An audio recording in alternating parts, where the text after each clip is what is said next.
Bienvenidos a la novena sección de nuestra serie La Doctrina Bíblica de la Iglesia. Nos corresponde entrar en esta ocasión en el texto número 16. Texto número 16.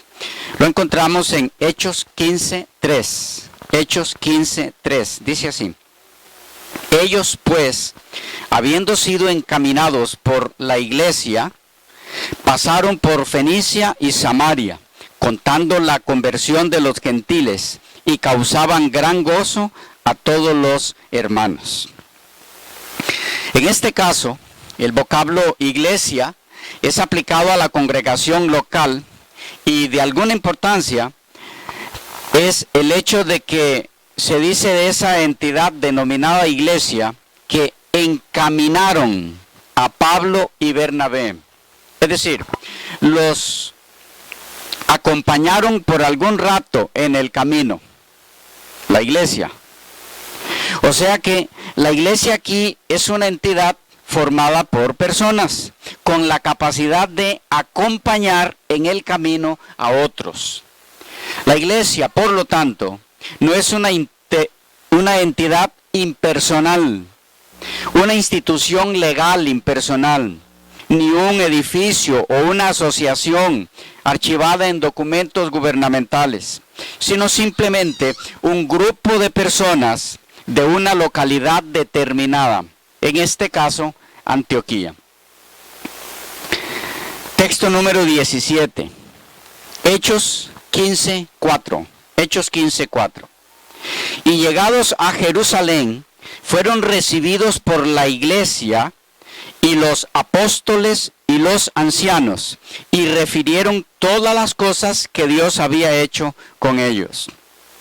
Una vez más, en este nuevo texto, encontramos el término iglesia, eclesía, aplicado otra vez a un grupo de personas de una comunidad, en este caso, Jerusalén, con la capacidad de recibir a Pablo y a Bernabé, precisamente a los que la iglesia de Antioquía había encaminado hacia Jerusalén. Es decir, el grupo de personas que componían o formaban la iglesia de Antioquía encamina a Pablo y Bernabé, y el grupo de personas que constituían la iglesia de Jerusalén reciben a esos mismos hombres. Es decir, otra vez aquí, iglesia es el término utilizado para hacer referencia a la entidad formada por personas, en este caso, hermanos de Jerusalén. Una vez más, iglesia son personas. En este texto en particular, hay un detalle que no debe ser pasado por alto en la investigación que nos ocupa, a saber que aquí la iglesia se presenta como una entidad independiente, aparte de los apóstoles y de los ancianos, o lo que es lo mismo, sin los apóstoles y sin los ancianos, como parte integral de esa comunidad local, ellos, los hermanos que la componían, eran iglesia. Puesto que se dice que Pablo y Bernabé fueron recibidos por la iglesia, por los apóstoles y por los ancianos. O lo que es lo mismo, la iglesia de Jerusalén lo era, iglesia, sin que necesariamente los apóstoles y ancianos fueran miembros específicos de ella localmente. Texto número 18, Hechos 15:22. Hechos 15:22. Dice así: Entonces pareció bien a los apóstoles y a los ancianos con toda la iglesia elegir de entre ellos varones y enviarlos a Antioquía con Pablo y Bernabé, a Judas, que tenía por sobrenombre Barsabás, y a Silas, varones principales entre los hermanos. En esta ocasión, de nuevo, el vocablo iglesia se utiliza para hacer referencia al grupo de creyentes en Cristo que habitaban en Jerusalén. Y otra vez se los distingue de los apóstoles y los ancianos. Es decir, los que constituían la iglesia en Jerusalén lo hacían sin que los apóstoles y los ancianos fueran necesarios para ellos en sí constituir la iglesia local de Jerusalén. Otra vez, también se hace referencia aquí a la iglesia como una entidad capaz de elegir y enviar personas a una misión determinada. Dicho de otra forma, la iglesia aquí no es un edificio, no es una corporación archivada en los registros gubernamentales, sino un grupo de personas en Jerusalén, organizados como iglesia. Texto número 19, Hechos 15:41. Y pasó por Siria y Cilicia, confirmando a las iglesias. En este caso, puede observarse al apóstol Pablo en compañía de Bernabé, confirmando, dice el texto, las iglesias. Tres cosas son dignas de resaltar aquí.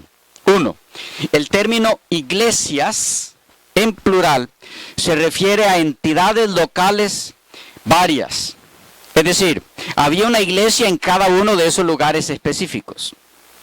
Dos, otra vez, podían ser iglesias sin que Pablo y Bernabé fueran miembros específicos de cada una de ellas. Tres, las iglesias aquí son entidades aptas o en capacidad de ser confirmadas. Por lo tanto, solo puede referirse a personas. Ni un edificio ni una corporación pueden ser confirmados, sino solamente las personas, puesto que lo que se confirma es el ánimo. En palabras textuales del Nuevo Testamento griego, leemos robusteciendo las iglesias. O como lo vierte F.F. Bruce, fortaleciendo las iglesias. Otro autor lo expresó muy claramente así. Todas ellas, las iglesias, necesitaban ser corroboradas y confirmadas. No se puede hacer tal obra con una institución impersonal. Solamente puede confirmarse en la fe a personas, que eran los elementos que formaban o constituían las iglesias. Texto número 20, Hechos 16:15. Hechos 16:15. Leemos así. Así que las iglesias eran confirmadas en la fe y aumentaban en número cada día. En forma insistente encontramos otra vez el concepto iglesia aquí en plural, aplicado a grupos de personas creyentes en Cristo de determinada comunidad o comunidades, puesto que se dice de quienes componían o constituían estas iglesias que, uno, eran confirmados en la fe, dos, aumentaban en número. La pregunta, ¿qué texto es? Hechos 16:5. Dije 15. Ok, 5. 16:5. Gracias. Ambos, decíamos, en ambos casos, solo pueden ocurrir estas dos cosas, ser confirmadas en la fe y aumentar en número, solo puede darse en entidades formadas por seres vivos. El crecimiento numérico aludido aquí es un crecimiento constante y como resultado de un fortalecimiento también constante, así lo indica el griego. Y esto nos lleva al texto siguiente, texto número 21, Hechos 18:22. Hechos 18:22. Dice, habiendo arribado a Cesarea, subió para saludar a la iglesia y luego descendió a Antioquía. En esta ocasión, un nuevo elemento se une a recalcar el verdadero sentido del término iglesia en el Nuevo Testamento, cuando se refiere a la comunidad cristiana. Y es el hecho de que esta entidad puede ser, dice el texto, saludada. Lo que obliga a ver en el término una alusión a personas. Una entidad formada por individuos con los que se puede tener buenas relaciones sociales. O como lo expresara Stanley M. Horton, después de desembarcar en Cesarea, subió a Jerusalén y le presentó sus respetos a la iglesia de allí. También le interesaba mantener buenas relaciones con ellos, al apóstol. Texto número 22, Hechos 19:32. Hechos 19:32. Unos pues gritaban una cosa y otros otra, porque la concurrencia estaba confusa y los más no sabían por qué se habían reunido. En este caso, el término iglesia, eclesía, se utiliza para hacer referencia a una muchedumbre agitada en Éfeso contra Pablo y sus enseñanzas antiidolátricas. Como podemos ver, el término iglesia, aquí traducido en la Reina Valera 60 como concurrencia, no tiene relación alguna con la iglesia del Señor. El término aquí se usa en sentido secular, a muchedumbre, grupo de personas reunidas, con cualquier propósito. La Biblia Peshitta vierte el término como multitudes. Por su parte, Pablo Besson en su traducción del Nuevo Testamento lo traduce asamblea. En palabras de Elena G. de White, era una turba, la que constituía dicho grupo de personas que habían provocado tal tumulto. Entonces, en este caso podemos entender que el término iglesia también se utilizaba para grupo de personas, no exclusivamente a iglesia del Señor. En este caso se usaba en sentido secular también. Texto número 23, Hechos 19:39. Y si demandáis alguna otra cosa, en legítima asamblea se puede decidir. El término eclesía, en este caso, fue traducido asamblea en la Reina Valera 60, haciendo referencia, en este caso, en su sentido secular, o a su sentido secular, a la asamblea legal. Es el mismo grupo del texto anterior. O sea, la asamblea de todos los ciudadanos libres de Éfeso, que funcionaba dentro de la constitución de la ciudad libre. Como puede verse otra vez, en este caso tenemos la aplicación de la palabra eclesía en sentido secular. El término eclesía siempre hace alusión a personas que pueden reunirse o congregarse con un propósito común. Texto número 24, Hechos 19:41. Dice, y habiendo dicho esto, despidió la asamblea. El sentido del término eclesía aquí es exactamente el mismo del caso anterior, por lo que asamblea significa grupo de personas, en este caso en el sentido secular. Texto número 25, Hechos 20:17. Hechos 20:17. Enviando pues desde Mileto a Éfeso, hizo llamar a los ancianos de la iglesia. Una vez más, eclesía viene a significar grupo de creyentes en Cristo que constituyen una comunidad religiosa en cuyos miembros puede haber comunicación, porque es una entidad viva, compuesta por personas, en este caso, cristianos de Mileto. Al llegar a Mileto, situada a unos 50 kilómetros de Éfeso, supo Pablo que podría comunicarse con los miembros de la iglesia antes que partiese el barco. Envió inmediatamente un mensaje a los ancianos, instándolos a que fuesen prestamente a Mileto, para que pudiesen verlos antes de continuar su viaje. Es lo que tenemos allí que ocurrió en ese caso. Texto número 26. Hechos 20:28. Hechos 20:28. Por tanto, mirad por vosotros y por todo el rebaño en que el Espíritu Santo os ha puesto por obispos para apacentar la iglesia del Señor, la cual él ganó por su propia sangre. En esta ocasión, el término iglesia es acompañado de tres aspectos que enfatizan y recalcan su significado. Veamos esto más de cerca. De la iglesia se dice aquí, número 1, que debe ser apacentada. Número 2, que es del Señor. Número 3, que Él la ganó por su propia sangre. Estos tres aspectos no deben pasarse por alto en la búsqueda del significado del término iglesia. Es así que, como entidad formada o constituida por personas que han aceptado a Jesucristo como el Señor de sus vidas, estos deben y tienen la capacidad de ser apacentados. Es decir, se les debe apacentar, o lo que es lo mismo, dar pasto espiritual, instruir, enseñar. En segundo lugar, se dice de ellos, los que componen la iglesia, que son pertenencia del Señor. El texto dice que es del Señor. Por lo tanto, la entidad conocida como Iglesia de Cristo en el Nuevo Testamento tiene dueño. Y este no es ninguna asociación humana. Ella, la Iglesia, es del Señor. Y la razón de esto está en el tercer aspecto. Él la ganó por su propia sangre. Aquí hay 2 puntos a resaltar. Número 1. Haberla ganado por su propia sangre lo hace dueño absoluto de ella, de la Iglesia, al Señor.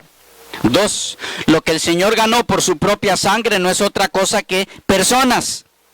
Nunca una entidad personal, impersonal. Y esto nos lleva al siguiente texto. Texto número 27. Romanos 16:1. Romanos 16:1. Os recomiendo además nuestra hermana Febe, la cual es diaconisa de la iglesia en Cencrea. Otra vez aquí aflora el sentido local del término iglesia, haciendo referencia al grupo de personas cristianas de Cencrea que se consagraban en dicha comunidad y que se congregaban como una entidad conocida como la eclesía o la iglesia. Texto número 28. Romanos 16:4. Que expusieron su vida por mí, a los cuales no solo yo doy gracias, sino también todas las iglesias de los gentiles. La alusión aquí es sin duda alguna a las diferentes comunidades de creyentes cristianos no judíos, las cuales constituían cada una iglesia cristiana del lugar respectivo.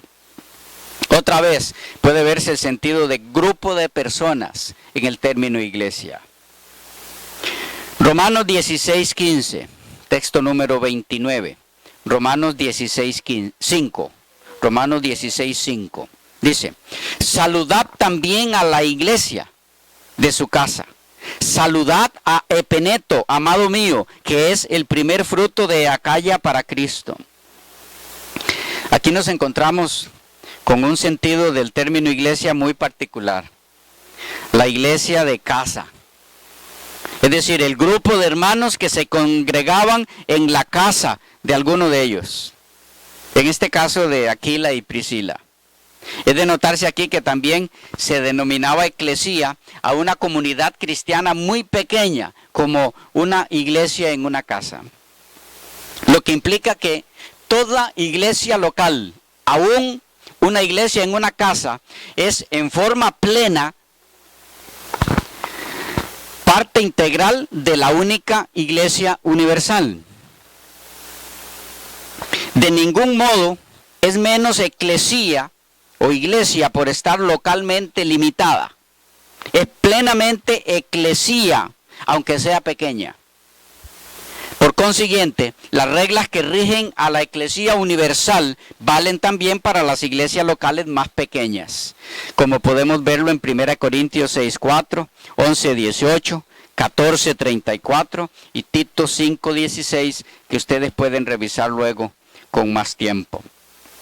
Como los primeros cristianos no tenían templos donde reunirse, dependían de la hospitalidad de los miembros que permitían las reuniones en sus casas, como nos lo registra Hechos 12:12, 1 Corintios 16:9, Colosenses 4:15 y algunos otros. Los creyentes de Roma pueden haber dispuesto de varios lugares como estos para reunirse, según se deduce de Romanos 16, 14 y 15. Texto número 30, Romanos 16, 16. Dice, saludaos los unos a los otros con ósculo santo. Os saludan todas las iglesias de Cristo. El término iglesias aquí describe distintos grupos de cristianos en varios lugares. Cada grupo local de cristianos, aquí denominado iglesias, es posesión de Cristo. Noten que dice las iglesias de Cristo. Es que Él es su único y legítimo propietario y dueño de las iglesias. Individual y colectivamente estas iglesias son entidades vivas, formadas por personas y por lo tanto capaces de saludarse mutuamente, nos dice el texto. Acto que no puede ser realizado por una institución impersonal. Es decir, la iglesia la componen personas, no instituciones.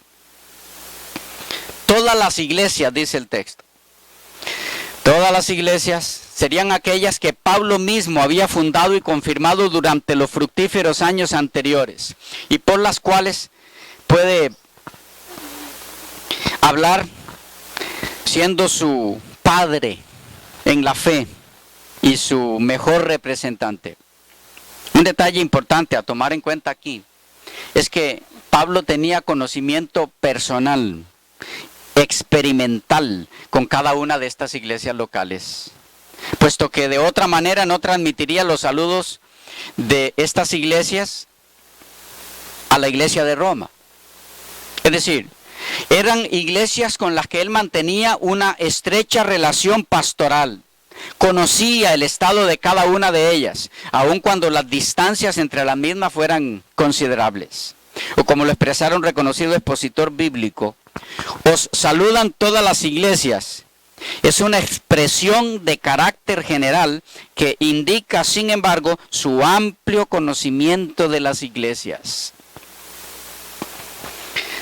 Él conocía en forma personal a los miembros, las personas que constituían esta entidad. Texto número 31, Romanos 16, 23. Romanos 16, 23. Os saluda Gayo, hospedador mío y de toda la iglesia. La iglesia aquí es referencia a la iglesia local en Corinto y no a la iglesia universal de Cristo. En alguna manera, este hombre hospedaba o recibía a toda la sociedad de creyentes cristianos en esa ciudad. ¿Cómo los hospedaba? No está claro. Quizá tenía una gran casa o propiedad en la que se reunían. Quizá él se involucraba en hospitalidad extensa y sistemática. La casa de Gayo era el punto de reunión de la iglesia de Corinto. Ese es el punto. La iglesia aquí es referencia entonces a los hermanos de Corinto, la congregación local de Corinto. Texto número 32, Primera de Corintios, o Primera los Corintios, 1:2. A la iglesia de Dios que está en Corinto, a los santificados en Cristo Jesús, llamados a ser santos con todos los que en cualquier lugar invocan el nombre de nuestro Señor Jesucristo, Señor de ellos y nuestro. La referencia aquí, por parte del término iglesia, es a la comunidad cristiana que habitaba en Corinto. Su dueño es Dios mismo. Noten cómo la Biblia insiste mucho en esto. La iglesia de Dios. Esta entidad llamada iglesia no es propiedad de ninguna entidad humana, y eso es importante entenderlo. No pertenece a ninguna asociación legal o jurídica donde un grupo de hombres y mujeres son sus dueños, no. La iglesia es de Dios, es su pertenencia. Él y solo Él es su propietario, su dueño. En palabras de un conocido y respetado exégeta bíblico, la iglesia le pertenece a Dios, no a ellos, los hermanos de Corinto, ni a Pablo, ni a Apolos. Y mediante este leve cambio en la dirección, Pablo está desautorizando desde un inicio una de las tendencias de los corintios, el sobreestimarse a sí mismos demasiado. O como lo expresara otro erudito en Sagradas Escrituras, que comentando la frase a la iglesia de Dios en nuestro texto, agrega, se llama la iglesia de Dios porque le pertenece. Él elige y llama a sus miembros. Y según Hechos 20:28, dice este autor, es suya porque la compró con su sangre. Se nos fue el tiempo, quedamos por aquí, continuamos en la próxima.